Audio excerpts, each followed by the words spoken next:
morning, runners. My name is Becky Tersigni. I'm an athletic trainer here at the Crystal Clinic. I'm an avid runner and I've been here for 24 years. I'm going to go over some tapering and preparing of race day ideas for you. So right now, 7.5 weeks to go, you guys are all increasing your distance right now. Your muscles are getting sore, they're getting more tight. So here's the most important time is when you should be stretching and resting and recovering. So a few things you can do to help you with this is look at the website that we have with our stretches. You can take an ice bath after a long run. You can ice sore muscles. You can also use a few things called the rollers. So there's foam rollers to help you relieve those achy tight muscles. You can do all different kind of rollers for all the different body parts. If you're suffering from plantar fasciitis, you would have your shoe off barefoot. You can do this seated and just roll this underneath your foot for about 8 to 10 minutes. That gets all that swelling and pain out of there. So tapering and resting the last couple weeks before your big day is very important. We also want to keep running, but it's very important to rest and get our muscle strength and our endurance back in our muscles.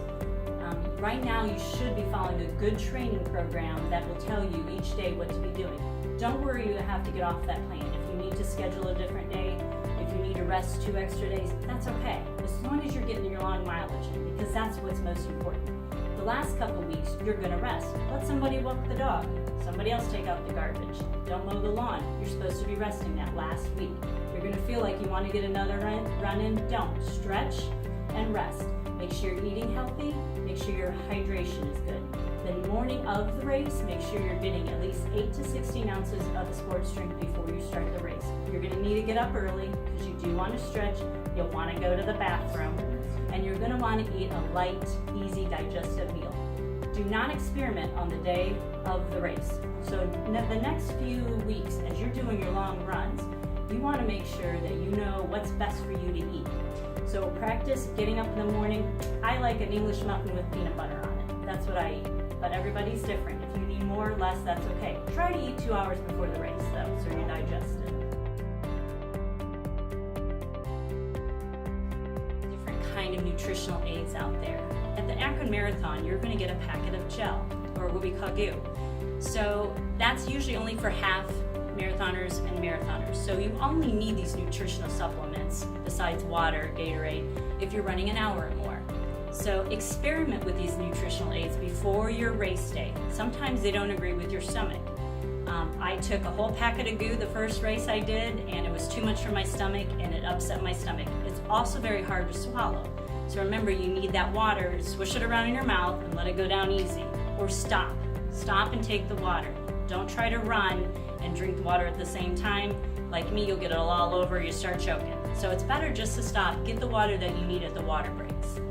Another thing is, if you are doing the marathon and you'd rather have bars and stuff, you're gonna have to pack that yourself. So again, you're gonna need the running belt.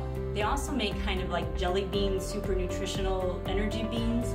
Those are easy to pop in your mouth and easy to digest. But don't do this race day. Experiment on your long runs and see which works for you. But make sure you are taking the water in and the Gatorade after an hour of continuous running. Don't try any new foods, spicy, any kind of new drinks the couple days before the race. You don't want to mess up your stomach. Drinks and caffeine before the day of the race. I use a 5-hour energy drink right before I go to run. It works for me. It doesn't mess my stomach up, and I don't have to go to the bathroom. If you do have to go to the bathroom, stop and go to the bathroom. You're going to have a better race if you stop in the middle of your run and do what you need to do. But don't be drinking caffeine or energy drinks unless you've tried them before the day of the race. So again, experiment with these long runs to figure out what's going to be best for you. Don't cross-train, lift weights, or get a massage your last week. The massage could actually hurt your muscles and bruise them if you're not used to it. If you're used to it and it's great, works for you, go ahead. But also don't be lifting weights because you don't want to tire your muscles. Remember, you're supposed to be resting. Everybody has a little different rest period. I need 2 to 3 days before a long run. Some people need to run the day before a race. That should only be a couple miles. You only want to stretch out those legs and get them warmed up. You don't want to run long the day before the race. do not wear brand new clothes the day of the race. So ladies, make sure you have the best jog bra you like. Practice wearing the different types of clothes you think you want to wear on race day. Socks are important. You need a good pair of socks. That can mean blisters or not on race day. So find your clothing, figure out what your outfit's going to be the day before the race. Also, a running belt. There's many different kind of running belts. You're going to need a running belt. You need to put your keys and your phone and stuff, and you don't want things falling out the day of the race. Some of these can be very comfortable for people, some not. So again, figure out which kind of running belt you want the day of the race.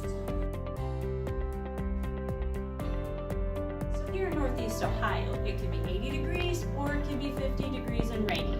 If you're like me, I like a little bit of warmer run, but we all like that 55, 60 degree weather. If you're really cold and you want to wear something extra clothing, I would suggest a garbage bag or one of those disposable rain ponchos, or just an old beat up running shirt that you have. That'll keep you warm at the beginning of the race, and as you warm up, and you will, you can take that off and throw it away at many of the garbage cans that are along on the race. So runners, I hope you have a great time running. Good luck. I'm going to see you on the blue line.